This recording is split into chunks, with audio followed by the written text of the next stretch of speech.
दोस्तों बरखुरदारो, आप पढ़ लिख गए, आपके लिए रास्ते खुलने शुरू हो गए।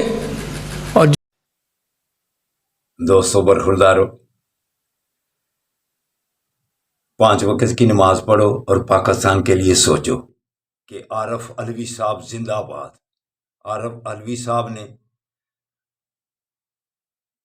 आर्मी वालों को जो कॉन्फ्रेंस में तकरीर की है वो आप सुनिए, फिर आपको अंदाज़ा हो जाएगा कि हमारी ब्यूरोक्रेसी और आर्मी वाले क्या कर रहे हैं। और सदर ने अपनी जिंदगी का अहम 3 दिन जो स्पीच करके गुजारा है वो एक यादगार लम्हे होंगे जो हमारी फौज की आंखें खोलने के लिए काफ़ी हैं। 10,000 स्कूल चाहिए। अगर आप तालीम दे दें तो these people with lift themselves up, अपने शू लेसेस से ही अपने आप को उठा लेंगे वो। अगर आप तालीम नहीं देंगे तो आप ही बोझ उठाते रहिए, जिस तरह से टैक्स देने वाला नॉन टैक्स पेयर का बोझ उठाता रहता है, वही हम करते रहेंगे पाकिस्तान के अंदर। तो मैं आपसे ये कह रहा हूँ कि एक उसके बावजूद एक चेंज आ रही है।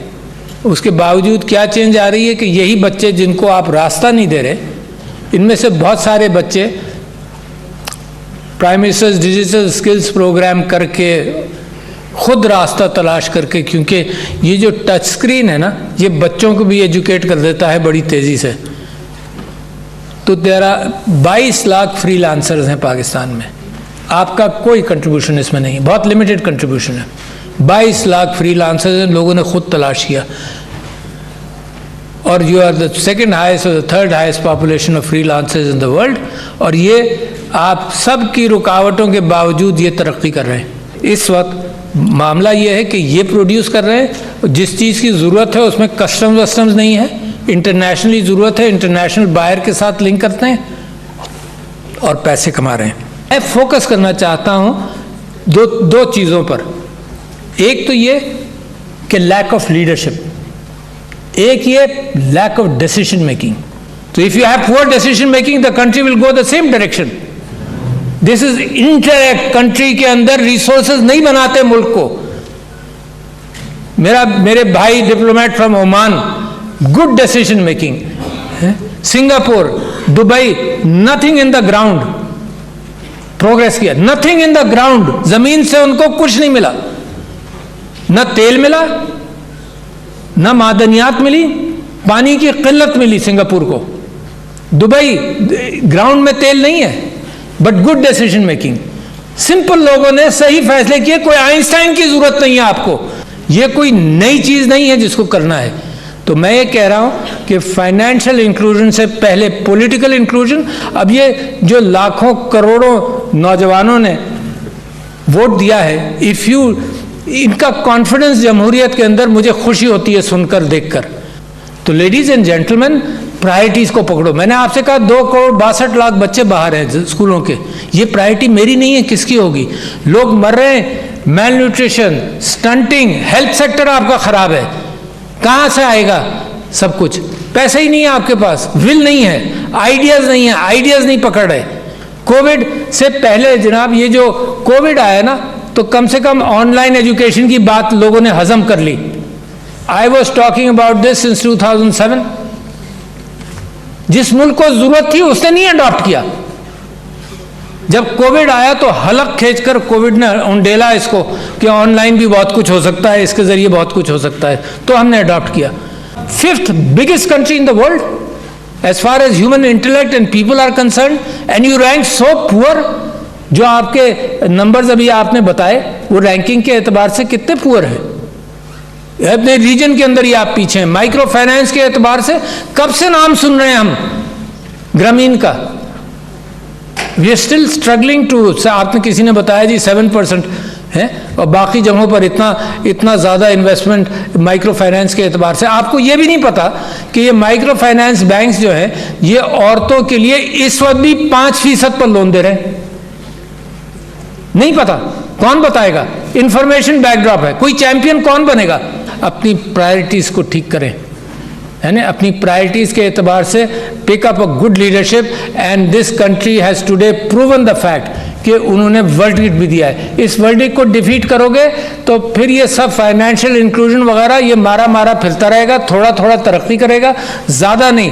دس کنٹری نیڈز ریولیوشنری انداز آف تھنکنگ, فاسٹ انداز. 5-10 سال چاہیے صرف کہ اپنے ریسورسز کو, انٹلیکچوئل ریسورسز کو پالش کر لیں, اور اس کے بعد ترقی آپ کے پیر چھوئے گی, آپ کے پیروں میں پڑے گی, کیونکہ 5th biggest populous country in the world, اس کا اگر مقام دنیا کے اندر ہر چیز کے اندر 140 150, پتہ نہیں ہم کیوں خوش ہوتے رہتے ہیں, اور یہ کہتے رہتے ہیں کہ یہ قوم بڑی اچھی ہے. قوم اچھی ہے, this has been proven again and again کہ قوم اچھی ہے, بٹ اس کو راستہ تو ملے. تو میں یہ سمجھتا ہوں کہ ladies and gentleman, I must congratulate all of you جنہوں نے اس سلسلے میں محنت کی, بٹ میں آپ سے یہ کہتا ہوں کہ یہ محنت ٹرانسلیٹ ہونی چاہیے پاکستان کے اندر ٹورڈز اے پراسپرس کنٹری. آپ فائنینشیل انکلوژن کریں گے, عورتوں کو انکلوڈ کریں گے, ڈسیبلڈ کو انکلوڈ کریں گے, جو ڈپرائیو سیکٹر ہے اس کے لیے راستہ کھولیں گے, تو نتیجہ یہ ہوگا کہ جہاں آپ چند ایلیٹ اس کی طرف توجہ دے رہے ہیں تو سارا ملک اس کی طرف توجہ دے گا. اور یہ بھی ذہن میں رکھیے کہ یہ جو سلوپ ہے یہ دنیا کے اندر ایسا ہی ہے, یہ جو ظلم اور زیادتی کا سلوپ ہے یہ دنیا کے اندر ویسٹڈ انٹرسٹ کا سلوپ ہے. یعنی اس وقت دنیا کے اندر نہ مورالٹی ہے نہ ایتھکس ہیں. آپ نے غزہ کے اندر دیکھ لیا, کوئی مورالٹی کوئی ایتھکس نہیں ہے دنیا کے اندر, صرف ویسٹڈ انٹرسٹ ہے. کشمیر کا معاملہ آپ نے دیکھ لیا کہ اس کو بھی 70 سال ہو گئے, صرف ویسٹڈ انٹرسٹ ہے وہاں پر دنیا میں جو عکاسی کر رہا ہے. لہٰذا بے انتہا ضروری, مجھے آپ کے اوپر بھروسہ ہے کہ آپ جیسے انٹلیکٹ کے لوگ اس ملک کو جب اٹھائیں گے تو دنیا پھر آپ کی فکر کرے گی, دنیا سوچے گی. دنیا کو ضرورت ہے ایتھکس اور مورالٹی کی, اینڈ the ethics اور morality کہاں سے نکل رہا ہے؟ The pope, in fact those of you who work in AI, تو پوپ نے 8 جنوری کو ایک خط لکھا ہے آرٹیفیشیل انٹیلیجنس کے اوپر, and the possibilities and the dangerous, and I been aware of it since I read Eric Bostrom کی کتاب ہے سپر انٹیلیجنس, 2014 میں پبلش ہوئی تھی. تو پوپ نے اس کے اوپر خیر وہ بات کی, مگر میں یہ بات آپ سے کہنا چاہتا ہوں کہ پوپ نے غزہ کے اوپر بات کی مورالٹی کے اعتبار سے, جو بائبل نے سکھایا, جو حضرت عیسیٰ نے سکھایا, اس مورالٹی کے اعتبار سے. تو دیر آر آئیلینڈس, بٹ سب سے اچھا آئیلینڈ, مجھے یہ امید ہے کہ سب سے اچھا خوبصورت آئیلینڈ کا امکان ہے پاکستان سے نکلنے کا. دس از اے وائبرنٹ کنٹری, اے وائبرنٹ قوم, مگر وائبرنٹ قوم کو اگر اس کے مینڈیٹ کو بھی اگنور کیا جائے تو اس کی وائبرنسی ختم ہونے کا امکان ہے. اور میں سمجھتا ہوں اتنا بہترین موقع ہے پاکستان کے لیے ٹرن اراؤنڈ کا کہ آئی بلیو کہ اللہ میاں راستے دیتا ہے مگر مسلسل راستے دیتا نہیں رہے گا شاید. میری دعا ہے کہ اللہ آپ کے لیے راستے فراہم کرتا رہے اور آپ ان راستوں کو پہچان لیں. یہ گمراہی سے نکل کر, یہ راستے گم کر دیتے ہیں نا, اسی کو گمراہی کہتے ہیں. گمراہی سے نکل کر صراط المستقیم کو پکڑ لیں, صراط المستقیم کو پکڑ لیں, تو انشاءاللہ nobody can stop you from becoming a great country, which is my dream and your dream. Asim Munir صاحب وہ پاکستان کے صدر ہیں موجودہ, ان نے جو باتیں کی ہیں ان کو غور سے سنو, اور اس پر اگر عمل نہ کیا تو پھر پاکستان کو جس طرف آپ لے کے جا رہے ہیں وہ تباہی کا راستہ ہے. تو اگر آپ کو واضح طور پر کہتا ہوں, قبر میں اشہر میں اگر آپ نے چین اور سکون سے زندگی گزارنی ہے تو عارف علوی صاحب کی جو تقریر ہے اس پر غور کریں اور اپنی مرضی کرنا چھوڑ دیں, پھر اللہ کی مہربانی سے پاکستان ترقی کرے گا. اور یہ جو 6 ملین بچے سکولوں سے محروم ہیں وہ پڑھ لکھ کر پاکستان کی خدمت کریں گے اور پاکستان مضبوط ہوگا. تقریر کو غور سے سنو اور اس پر عمل کرنا. اللہ حافظ, اللہ حافظ.